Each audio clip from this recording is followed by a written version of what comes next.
Morning, folks. I'm Dave Canterbury with Self-Reliance Outfitters in the Pathfinder School. And out here at the Pathfinder School in Southeast Ohio, we teach lots and lots of classes from basic, intermediate to advanced survival, bushcraft 101, navigation intensive, ropes and rigging, Red Cross, wilderness first aid and CPR certification, wild edible and medicinal plants, and lots of other classes that you can choose from by going to our website at selfrelianceoutfitters.com and checking under the training tab under survival training or specialty classes.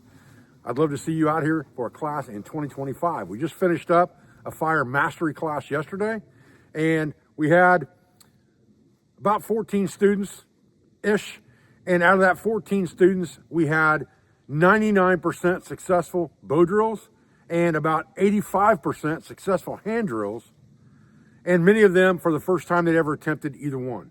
So the instruction is very one-on-one. It's very intensive. We teach you everything you need to know about making bow drills and hand drills off the landscape. We don't use any material that doesn't come straight off the landscape, either the day prior or the day of the event itself. And we take you out there to show you what to harvest, how to create it, how to set it up, and what your best chance of success is going to be to make that fire happen on the first go round. So join us for a class. We'd love to see you out here. To today's video, I want to continue a little bit my navigational series today. I bounce around a little bit, I realize that, but I kind of do whatever I'm doing that day. It's kind of like a vlog for me, the way I do my videos. So be patient with me. But what I wanted to do today was I want to go back and revisit some navigation stuff for a minute with you. And I want to talk about how you figure out what the actual distance you're going to walk is in very uneven terrain. Okay, now when we figure out our pace count, what we generally tell people at the school is always go further than you think you need to when you're pace counting.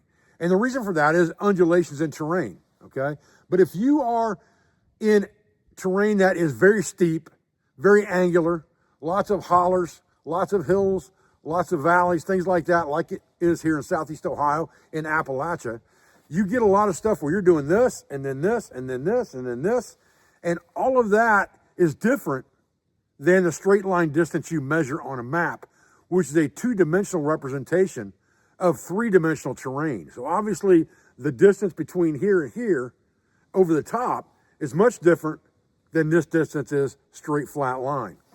So how do you figure that out to make your pace counting more accurate and understand the distance you have to walk? It's a little bit complicated, but I'm going to show you some fairly easy ways to do that today, so stay with me.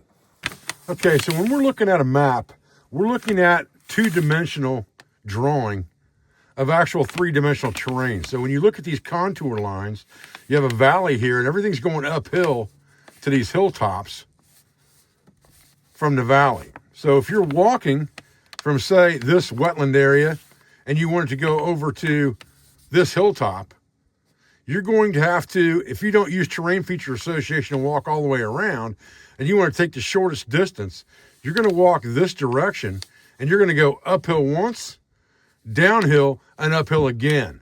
And these contour lines being close together, that's quite a dramatic grade that you're going to have to climb to get up to this hilltop and then go over the top to the next hilltop, down this valley here, or down this draw to the next hilltop and back up. So even if you're taking these draws up and down, the distance is dramatically different than the straight line distance from here to here on paper, all right? That's what we want to look at today.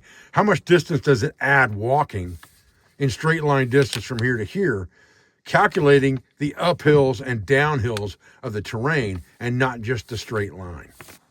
Now, the first piece of information we need is what is the straight line distance, okay?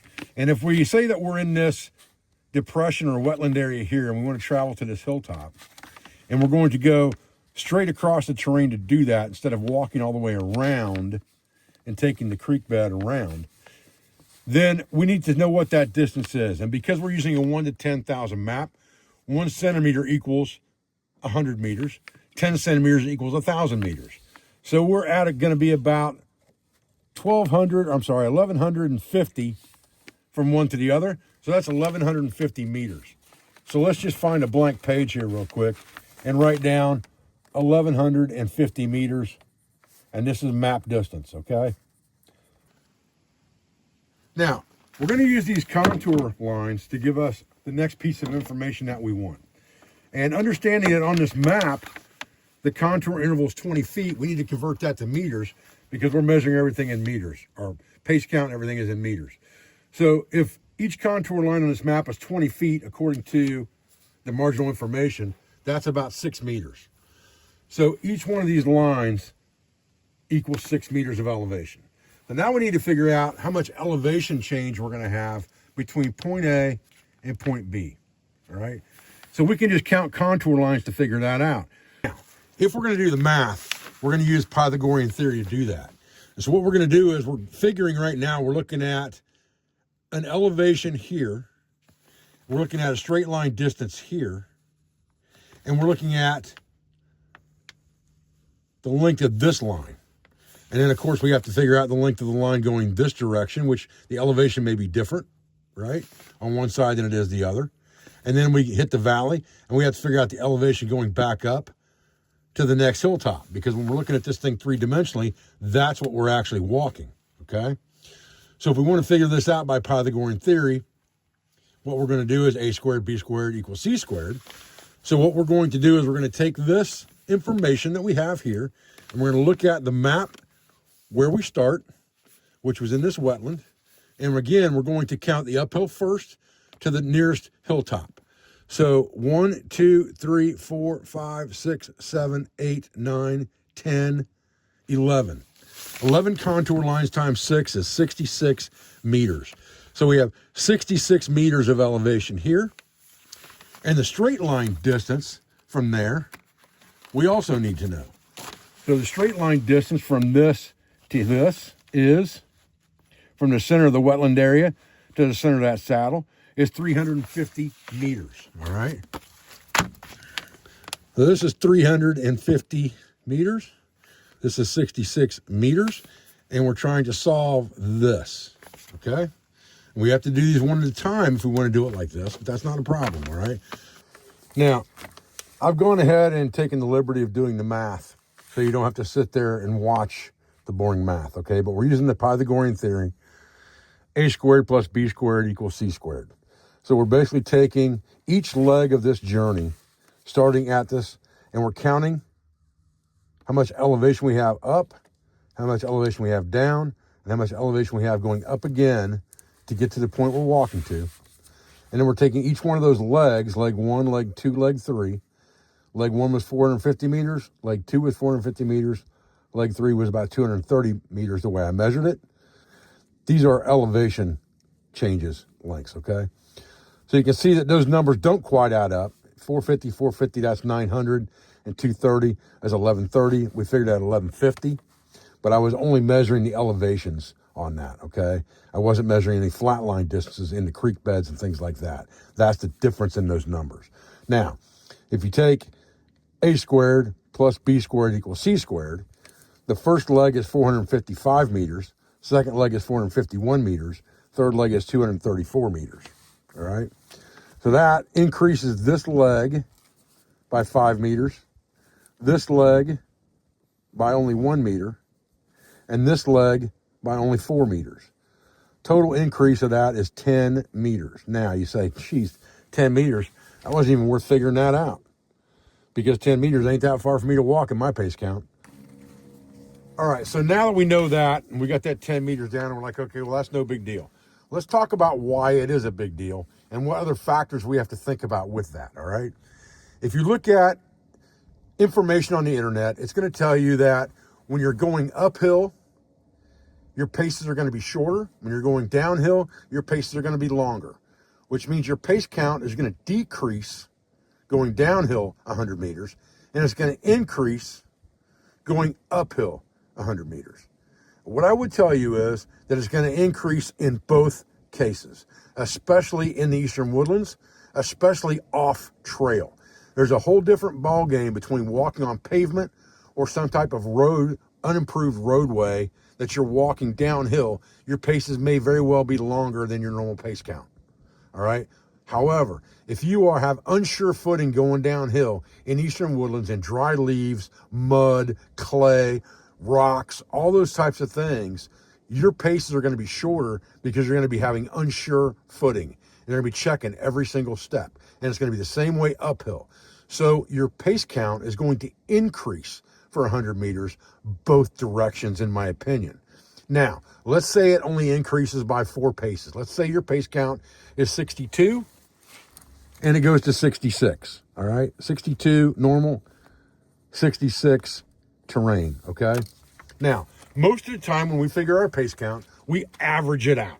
So we take an uphill pace count real quick, we take a downhill pace count real quick, we do a straight line, straight level ground pace count, we average those out and we get our pace count.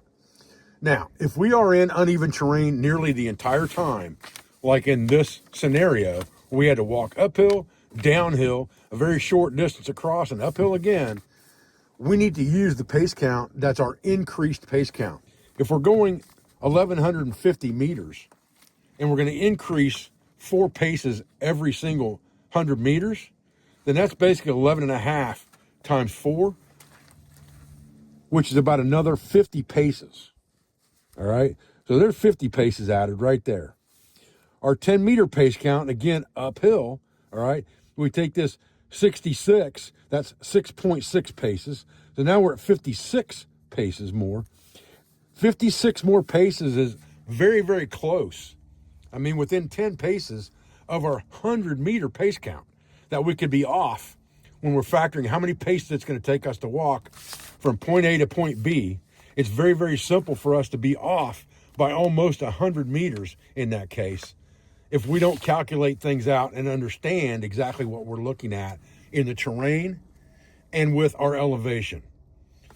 56 paces is only over 1,100 meters. If you're walking 5K across this map in that same type of terrain, you could be off a long ways before you get to where you're going, okay? And even increasing your pace count by a little bit is not going to make a difference when you're that far off. So understanding that is very, very important when you are route planning on a map so that you don't end up short of the location you're trying to get to. Now, obviously, in this situation, if we have situational awareness on our side and we're going from a downhill area of wetland and we're going to go up one hill, down and back up to another hilltop, then all we have to do is say, okay, we haven't got to the second hilltop yet. Situational awareness. However, if we're looking for something that's less obvious than that, somewhere off in the map somewhere, it can be a whole different ballgame. Okay, guys, listen, I appreciate you joining me over this video today. And what I want you to take away from this really is not that you have to do a whole bunch of math every time you get ready to navigate, right? That's no fun. Nobody wants to do that. But what you have to understand is by doing the math at least once and thinking through things logically and how they work, you understand how easy it is to not get where you want to go because you haven't gone far enough. Your pace count was completely off. The distance you calculated was completely off. Think about this scenario. We're only talking about 1,000 meters, which is not that far. And we could be off up to 50 some paces over that 1,000 meters. If you times that by 5K or more, if you're navigating over longer distances, you could dramatically be off the distance you think you've walked by pace counting. And that's important to understand. So that's really the takeaway from this video. Although it showed you some complicated techniques to kind of look at it, doesn't mean you need to do that every time. You just need to understand those factors going in. I appreciate your views. I appreciate your support. I thank you for everything you do for school, for family, for business. For all of our sponsors, instructors, affiliates, and friends. And I'll be back with another video as soon as I can, guys. Thanks.